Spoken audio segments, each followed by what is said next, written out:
the next best predictor of lifetime success is conscientiousness. Well, so, and of the two aspects of conscientiousness, say orderliness and industriousness, the better predictor is industriousness. So the question is, well, what can you do about your industriousness? And the answer to that is, well, that's kind of rough too, because there's a strong genetic component.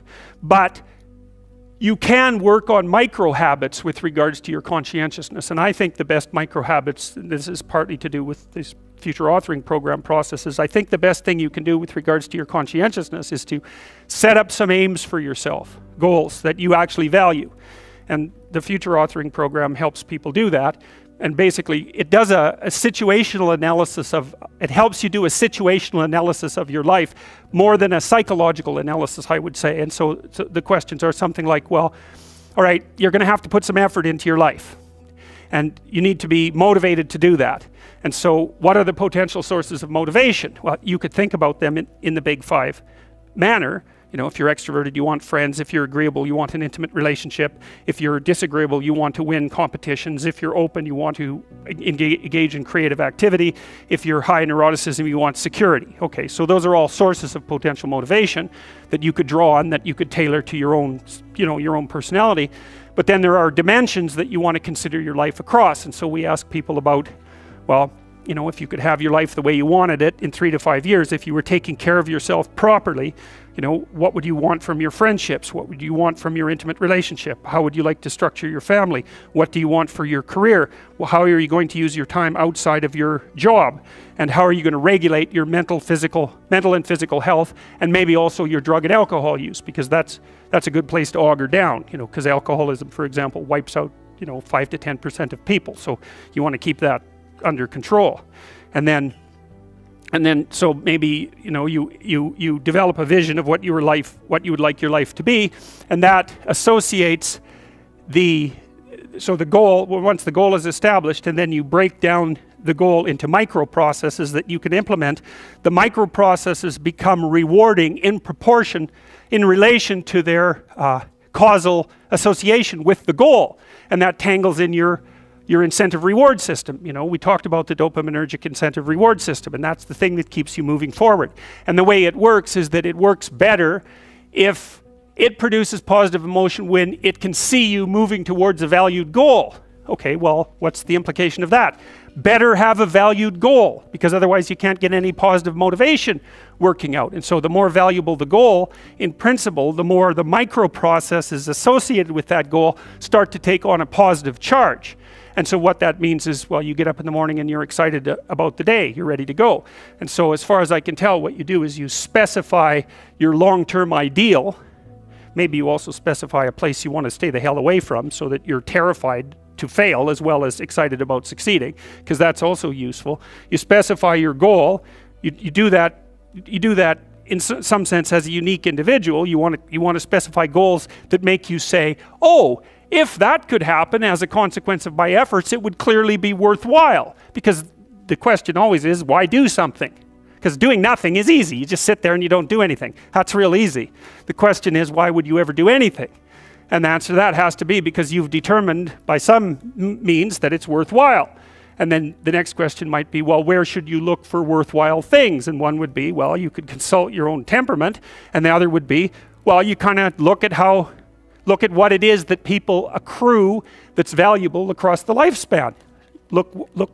So you do a structural analysis of the subcomponents of human existence, and I already did that. You need a family, you need friends. Like, you don't need to have all these things, but you better have most of them. Family, friends, career, educational goals, plans for, you know, time outside of work, attention to your mental and physical health, etc. You know, that's what life is about. And if you don't have any of those things, well, then all you've got left is misery and suffering. So that's a bad deal for you. So once you set up that goal structure, let's say, and that's really in many ways that's what you should be doing at university. That's exactly what you should be doing, is trying to figure out who it is that you're trying to be, right? And you aim at that, and then you use everything you learn as a means of building that person that you want to be. And I really mean want to be. I don't mean should be, even those things are going to overlap. And it's important to distinguish between those because that's partly, and this is back down to the micro routine analysis. So if I was saying, well, you're going to try to make yourself more industrious. Okay, number one, specify your damn goals, because how are you going to hit something if you don't know what it is? That isn't going to happen. And often people won't specify their goals too because they don't like to specify conditions for failure. So if you keep yourself all vague and foggy, which is real easy because that's just a matter of not doing as well, then you don't know when you fail. And people might say, well, I really don't want to know when I fail because that's painful. So I'll keep myself blind about when I fail. That's fine, except you'll fail all the time then. You just won't know it until you've failed so badly that you're done. And that can easily happen by the time you're 40. So I would recommend that you don't let that happen. So that's willful blindness, right? You could have known, but you chose not to. Okay, so once you get your goal structure set up, you think, okay, if I could have this life, looks like that might be worth living, despite the fact that it's going to be, anxiety provoking and threatening, and there's going to be some suffering and loss involved and all of that. Obviously, the goal is to have a vision for your life such that all things considered, that justifies your effort. Okay, so then what do? Well, then you turn down to the micro routines. It's like, okay, well, this is what I'm aiming for. How does that instantiate itself day to day, week to week, month to month? And that's where something like a schedule can be unbelievably useful. Google Calendar. It's like, make a damn schedule and stick to it. Okay, so what's the rule with the schedule? It's not a bloody prison.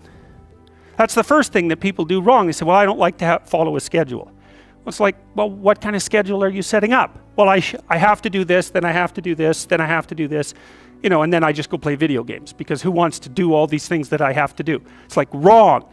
Set the damn schedule up so that you have the day you want. That's the trick. It's like, okay, I've got tomorrow. If I was going to set it up so it was the best possible day I could have, practically speaking, what would it look like?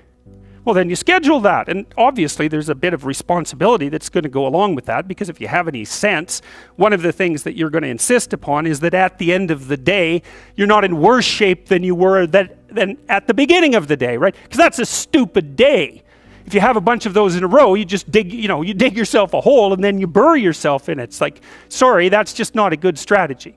It's a bad strategy. So maybe 20% of your day has to be responsibility and obligation, or maybe it's more than that, depending on how far behind you are. But even that, you can ask yourself, okay, well, I've got these responsibilities. I have to schedule the damn things in. What's the right ratio of responsibility to reward?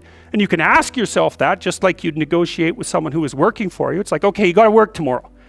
Okay, so I want you to work tomorrow. And you might say, okay, well, what are you going to do for me that makes it likely that I'll work for you? Well, you could ask yourself that, So maybe you do an hour of responsibility and then you play a video game for 15 minutes. I don't know, whatever turns your crank, man. But, you have to negotiate with yourself and not tyrannize yourself. Like you're negotiating with someone that you care for, that you would like to be productive and have a good life. And that's how you make the schedule. It's like, and then you look at the day and you think, well, if I had that day, that'd be good. Great. And you're useless and horrible, so you'll probably only hit it with about 70% accuracy, but that beats the hell out of 0, right? And if you hit it even with 50% accuracy, another rule is, well, aim for 51% the next week, or 50.5% for God's sake, or because you're going to hit that position where things start to loop back positively and spiral you upward. And so that's one way that you can work on your conscientiousness, is plan a life you'd like to have. And you do that partly by referring to social norms. That's more or less rescuing your father from the belly of the whale. But the other way you do that is by having a little conversation with yourself about, as if you don't really know who you are, because you know what you're like. You won't do what you're told. You won't do what you tell yourself to do. You must have noticed that. It's like you're a bad employee and a worse boss, and both of those work, for you. You don't know what you want to do, and then when you tell yourself what to do, you don't do it anyways. You should fire yourself and find someone else to be. But my point is that you have to understand that you're not your own servant, so to speak. You're someone that you have to negotiate with, and you're someone that you want to present the opportunity of having a good life to. And that's hard for people because they don't like themselves very much. So, they're always like cracking the whip and then procrastinating, and cracking the whip and then procrastinating. And it's like, God, it's so boring. And It's such a pathetic way of spending your time. And you know what that's like because you probably waste like 6 hours a day. And I think we did an economic calculation about that a while back, right? Your time's probably worth $50 an hour, something like that. I mean, you're not getting paid that now, but you're young, and so this is investment time, and what you do now is going to multiply its effects in the future. So let's say it's $50 an hour, which is perfectly reasonable. So if you waste 6 hours a day, and you are, then you're wasting about $2,000 a week, or about $100,000 a year. So like, go ahead, but that's what it's costing you every hour. And you need to know what your damn time is worth. So let's say it's not $50, it's 30. Whatever, maybe it's 100, it's somewhere in that range. One of the things you should be asking yourself is, when you spend an hour, was that, well, would have I paid someone $50 to have had that hour? And if the answer is no, it's like, well, maybe you should do something else with your time. And it depends on whether or not you think that your time's worthwhile. But the funny thing about not assuming that is if you assume your time isn't worthwhile, what happens is you don't just sit around sort of randomly in a state of responsibility-less bliss. What you do is you suffer existentially. And so that seems like a stupid solution. So, okay, so anyways, as far as I can tell, that's how you can improve your conscientiousness. Outline a goal that you actually would like to hit. And even better, here's something else you can think about when you're negotiating in your life. You could say, if you're kind of pessimistic, you'd say, well, we have to negotiate an agreement. I'd like to walk away not miserable and resentful. Okay, let's call that a baseline, and that's how you're going to negotiate with your wife or your husband. That's a good thing to know. You want to negotiate so that you don't walk away miserable and resentful, because that makes you hostile, and then you'll work to hurt them. And I would say that's unless you want to hurt them, and then of course they'll happily return the favor. If you want to exist in a place where you're basically hitting each other in the head repeatedly for 30 years, you go right ahead. But I wouldn't say that that's a particularly good way of living. So you might say, well, the minimal precondition for a successful negotiation is that you don't walk away resentful and angry. And so that's also how you know when you have something to say to someone.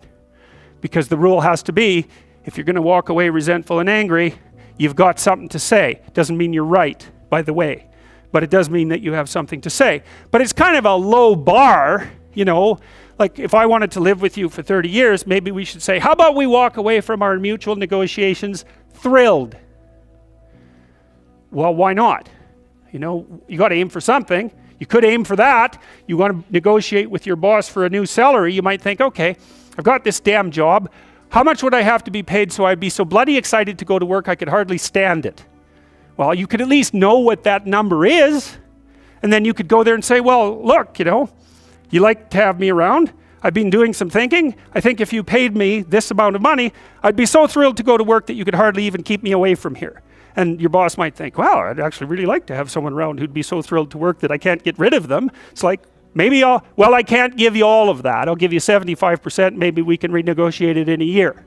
It's like, hey, good deal. Or you can, be some weaselly coward and go in there and snivel about how awful your life is and walk away barely able to tolerate the outcome of the negotiation. It's like, I wouldn't recommend that. And it's funny because I've watched people do this repeatedly in my clinical practice, because we plan all the time, because the rule is you're going to come and see me. I'm going to try to help you figure out how to have the life that you want to have. And we're going to think about that strategically. So you're making $50,000 a year right now. Maybe you should be making $150,000 in 3 years.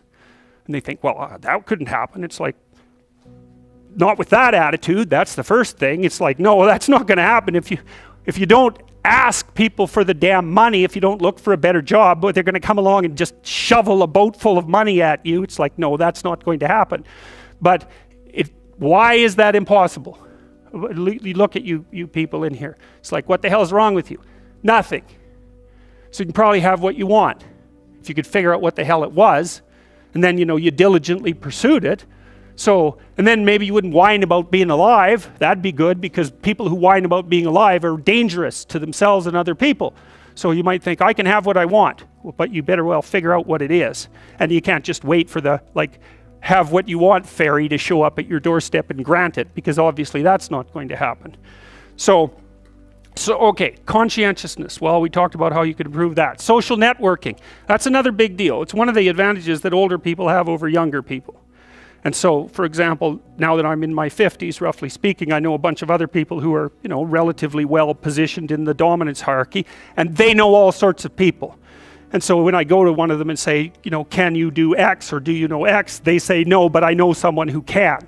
And that's a huge advantage. So another thing that you want to think about as you move through life, and this is that use your ability to network properly. And that doesn't mean schmooze, and it doesn't mean go out and impress people. That's all just complete bloody rubbish. It means you try to surround yourself with people who are competent in multiple different dimensions, and you maintain your relationships with them. And that's a trading relationship too, right? It involves reciprocity. But it's a huge advantage. A social network is a huge advantage, and that's something extroverted people can be really good at, because they have that sort of social ability. And that goes along with the ability to sell. So another place that you can pick up power, and power for the right things, is to consciously develop and maintain your social networks. And that also means, well, let's talk about friendships for a minute. Here's how you know if someone's your friend. A, you can tell them bad news, and they'll listen. They won't tell you why, you're stupid and why that bad thing happened to you, and how something worse happened to them once, and, derail the whole conversation. You can actually tell them bad news, and they'll listen. So that's a good thing. And then, this is a weirder thing, you can tell them good news, and they'll help you celebrate. And that's a really good way of deciding who you should have around you. Because if you have someone around you, something good happens to you, and you're kind of afraid to even admit it because, God, something good happened to you. It's like, you let that be known and it'll certainly be taken away. So, you come out and you sort of tell someone half-heartedly that something good happened to you, and they give you a whack and then talk about, the great thing that happened to them 3 years ago. Or worse, the great thing that happened to someone that they knew 3 years ago. It's like, go away from that person. They're not helpful to you, and they're not helpful to themselves either. And so you want to surround yourself, you got to think about this. You got to surround yourself with people who want the best for the best part of you. You can hang around with weasels and losers that are trying to pull you down to justify the fact that they're spiraling downhill as well. And the upside of that is you don't have to have any responsibility, and you can all whine about how wretched life is, so that's pretty attractive. But I would say it's also a bad medium to long-term plan. And so it's acceptable and desirable to try to surround yourself with people who are facilitating your development.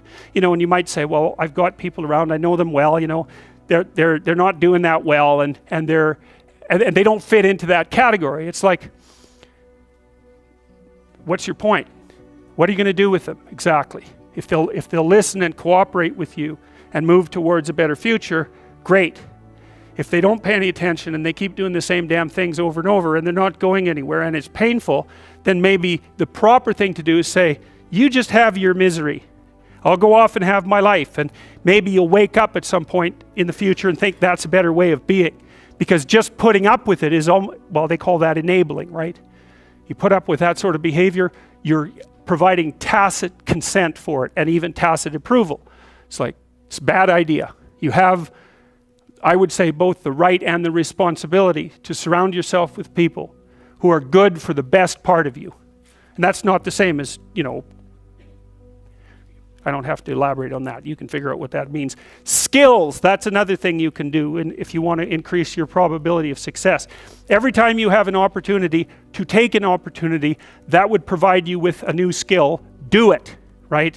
Learn to program, learn to write, learn to read new things, learn to public speak, learn how to introduce yourself to people, learn how to social network, learn how to go talk to your boss in a manner, this is the right way to go talk to someone who's supervising you.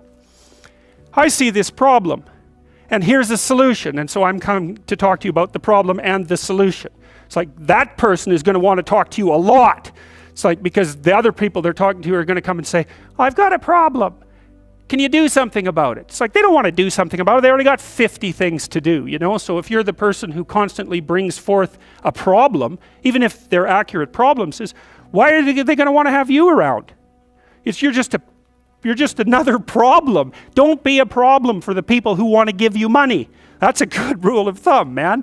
If someone wants to give you money, then help them do that. And if they want to give you status and success, then help them do that, right?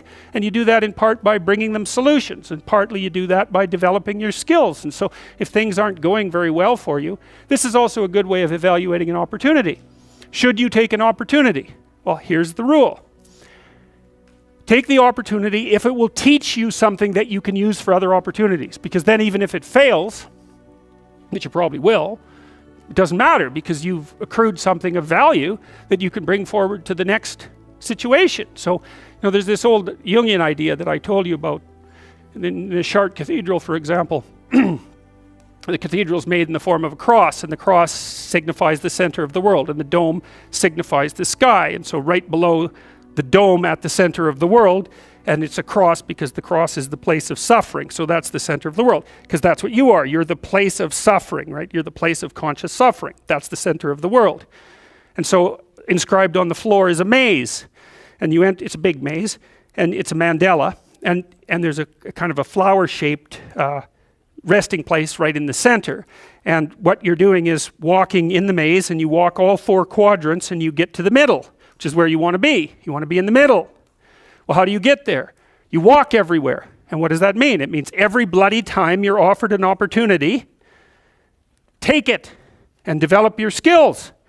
And that's better than wealth, by the way. In fact, it actually constitutes wealth, because wealth constitutes what you have when someone takes all your money away, right? That's real wealth. And so the way that you build up that sort of wealth is you turn yourself into someone who's competent in multiple directions. And you can be doing that all the time, right? Especially with the kind of technology that you people have access to. I mean, you can learn anything you want whenever you want. So what a good deal that is, man. And so there's easy fruit hanging that you could pick, and I would recommend that you do that. So here's an example. Let's say you're not doing too bad, so maybe you're in the middle of the normal distribution, then you lose your job. Okay, and let's say you're a conscientious person. And we could say, just for the sake of argument, that you lose your job because of mass layoffs in your company. So it has nothing to do with you. It's fundamentally, it's just like luck of the draw, basically. But then what happens to you? Well, if you're conscientious, you're gonna go after yourself pretty hard. So you're gonna, and especially if you're also high in neuroticism, it's gonna depress you to lose your job. And maybe you're in a situation where you just, for one reason or another, you don't have that many other opportunities. Now, maybe you should have looked for them, but maybe you're in a depressed strata of the economy, or you're geographically located somewhere that makes moving difficult, or so on and so forth, So, but you lose your job, and then you start to get depressed because of that. Well, then as you start to get depressed, it decreases the probability that you're going to look for a job, but it also maybe starts to put stress on your family, and it also starts to decrease the probability that you're going to engage in positive social interaction. So now not only are you unemployed and suffering from economic stress, but your marriage is starting to suffer, and you're starting to isolate yourself from your friends. And then, of course, as your marriage suffers and the stress builds up, then that's going to make you more depressed, and that's going to keep you even farther away from your friends, and that's going to decrease the likelihood that you're going to have enough positive emotion and enthusiasm to look for another job. And then, maybe you want to add a bit of a drinking problem to that just for fun, and you can see that you can get a spiral going that's just taking you down. Right? And it's all sorts of things, because lots of times people conceptualize, let's say, you're an unemployed guy and you go to counseling and you get a diagnosis of depression. And the thing about a diagnosis of depression, it's sort of like the assumption is there's something gone wrong with your psychological structure. It's like if you're unemployed and you're depressed, it isn't obvious at all that the problem is in your head. You know what I mean? It isn't even obvious that it's a psychological problem. It's just a problem, and problems can take you out. And so if you're unemployed and you're under economic stress, and your marriage is starting to shake, and you're isolating yourself from your friends, and you're less likely to be motivated to go look for a job, you can sort of think about that as a depressive spiral, but you can also think of it as a conspiracy, in some sense, of external forces that are auguring you into the ground. And we don't tend to conceptualize psychological disorders that way, but we should, because lots of times when people are suffering from something that you could describe in psychological terminology, and depression is a very good example of that, it isn't obvious that there's something wrong with them psychologically. Often they just are in trouble. And there isn't a category in psychological diagnosis for client in serious trouble, but my experience has been almost without exception, that the people that come to see me because something's gone wrong with their life, not because they have a psychological problem. Now you could say, well, their psychological inadequacies, such as they might be, are interfering with their ability to recover, or maybe even served as precursors to, increase the probability of the catastrophe, but it's still not exactly the appropriate way to conceptualize it. And, because there's you inside you, and as a personality psychologist and as a clinical theorist, most of what I've talked to you guys about is your psyche and its structure as if it was like a soul that inhabited you. And there's some real utility in that. You're an individual demarcated from the community. You can be set up in a healthy manner or a non-healthy manner. The problem with that is that you're not just an individual, you're connected to all these external dynamic networks that are really, really important. And it isn't even easy to separate them from you. Like you might say, well, this is especially true once you become a parent, is your child more you than your arm? Well, you think it's pretty obvious that parts of you that are physically linked are more key to you as an entity, but it's by no means obvious. I think many people would much more happily sacrifice an arm than a child, and so your boundaries are not, where your boundaries are located are not precisely isomorphic with the outline of your body. It's not that simple at all, and so you're embedded in all sorts of networks that can pull you down rapidly or elevate you, because the other thing that happens is that, well, let's say I've never traded with anyone, and I go up to someone and I say, well, do you want to trade? And they say, well, why? How can I trust you? And the answer to that is, well, you have to take my word for it. Well, that's not a very good argument. You might say instead, well, here's what I have to offer, and you can evaluate it. But the person's likely to say, well, I don't know how to evaluate it, and so I'm still stuck with taking your word. So that's a bad problem. And you'll see that if you ever try to sell a product in the marketplace, is if the product is new and it's complex, then you're forcing the person that wants to buy it to evaluate it, and then you're forcing them to take the risk of being wrong as well as the time it would take to evaluate it, and they don't like that. What they want is what's often called social proof, which is, okay, well, you want to trade with me, who else have you traded with? And if the answer is 0, then they are going to say, well, you're an interesting person and all that, but I've got these other people over here who've already traded with a bunch of people, and therefore the risk is lower, in part because, let's say, I have a supervisor, and I'm going to make a decision. And my primary concern is that my supervisor will not hate me for making the decision. It's not that my primary concern is to make the best decision. It's not the same thing. It's that I want to make a decision that I'm not going to get in trouble for. Okay, so how do I do that? Because I need a post hoc justification. So I buy something from you and it turns out to be terrible. And I get called on the table for it. And what do I say? I say, well, that person was buying from it, and that person was buying from him, and that person was buying from him. Like, all these other people were doing the same thing, so it's not like the error is localized in me, and that's often a very credible story. But if the answer is, well, I evaluated it and decided to take a risk, it's like, well, out the door with you, Sonny, because, that's an indication that you're not capable of doing that sort of thing. So I think part of the reason that people spiral downhill into 0 is because positive feedback, like a positive feedback loop, is a loop that increases the probability that the loop will continue, right? A positive feedback loop is, you've experienced this when you hear microphone feedback in an amplified system.